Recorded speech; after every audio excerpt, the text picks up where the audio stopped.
Hey guys, I'm not a tree hugger, but I value trees. We all care about nature. We understand that nature is important because we are part of nature. But most of us are quite removed from nature. There are those people who are out there beating the drum and trying to bring attention to the importance of nature. This is my friend Andy. Andy is a groundbreaker in nature conservation.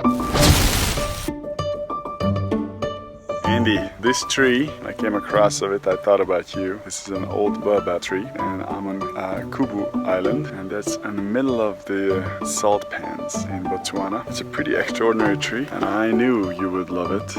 It holds a lot of water. When it rains, it gets 1-2 meters thicker, and they can live up to 5,000 years. But understanding what trees really are was...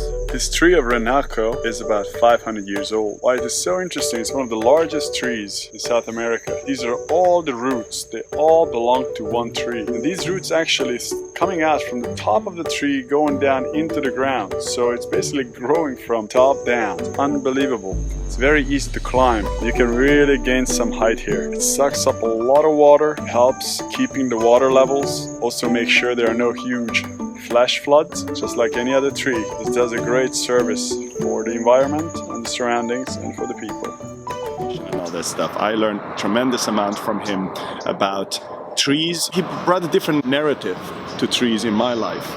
So anyway. Hey Andy, so look at this cedar behind me. This is a special one. This is the last cedar in Cusco, Peru. This is in the middle of a monastery which was built in the 1500s, which is my hotel right now. And this is the last cedar in Cusco. It's used to be covered in cedar, the area and the mountains and this part of the Andes, but they cut them all down. So right now they don't have any. So this is the last one standing. I figured this is a special enough one for you.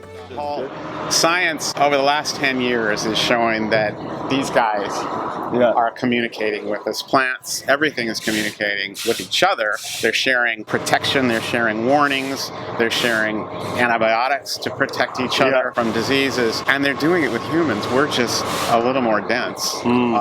All right, Andy, this is another tree for you. This is the famous ayahuasca, at least one type of ayahuasca. This is the one that grows high and opens up to the sky.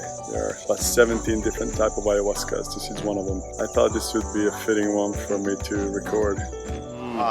And we have to learn how to listen, which isn't through our ears and our head, but it is through our heart and our imagination. It's mind-blowing, and it's mind-blowing what the science has shown, how effective it is. That's what gives me hope in this world. And so I'm standing in front of a tree which is called the Chapman's tree, third largest tree in Africa. Quite extraordinary. They don't really know how old it is, but they estimate it's about 4,500, 5,000 years old. Being around something like this gives you a unique sense of nature. Whenever someone is working on themselves as human beings, you become more aware, more self-aware. Start to appreciate nature more and more and more.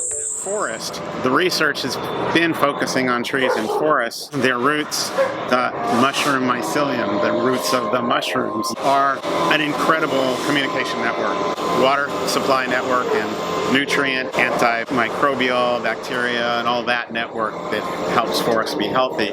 I'm really excited about working with Paul Stamets, who is the famous mycologist who has been healing people with, from cancer with different mushrooms.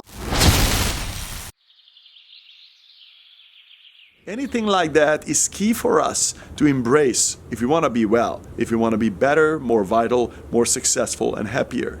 We are part of nature, and there is a separation currently. Our knowledge of the world and the ecosystem is tiny, tiny, tiny. We have so much learning to do. Start small, stay curious. There's a lot of learning to do. When you look at the magnitude of the problems and challenges that we have in the world, we have enough human energy fed by the planet, information fed by the planet, to rise up to the challenge and reverse stuff faster than we could ever imagine. But it's our energy, our intelligence, our passion, our love that's missing. Trees can be part of our process to reconnect with nature.